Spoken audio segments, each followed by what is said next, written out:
nó lụ lụp rồi trong bông nhất định rồi chỗ bụp lên đi chụp tự tranh rồi lái ca ca ca được một chút xong đã được chưa bên trẻ em nó phê bây giờ chân thích rồi trên ngon tay đặt bạch bột nhắc bạch thao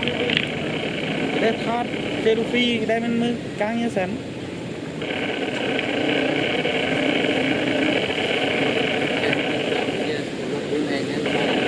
chơi nhiều tiền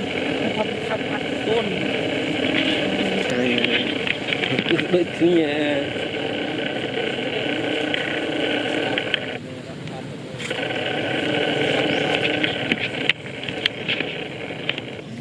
dương cứ đôi mình trong mắt cũng để gì bán là mặt đơn ai ca cái bán là ca biên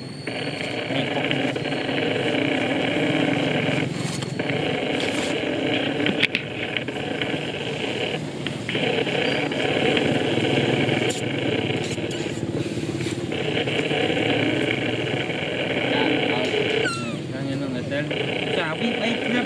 ôi giờ xe bông đó ơi xe em cay bắt em tí chuột nhà mui nè ăn nuôi chuyện này đi mới làm để hát ra tao mà cần ôi vui đi bệnh rồi bạn ăn làm cái thứ đây đâu dễ lắm ôm một đàn nó mày đi ôi chào bây giờ mình thấy cay bắt đen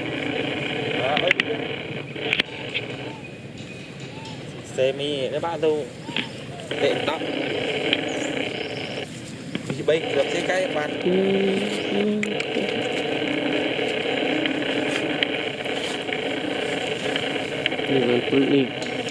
đi vào fruit này cái đơ mình tiền ai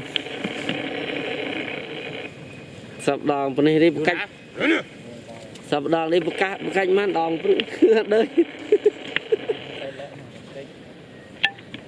sai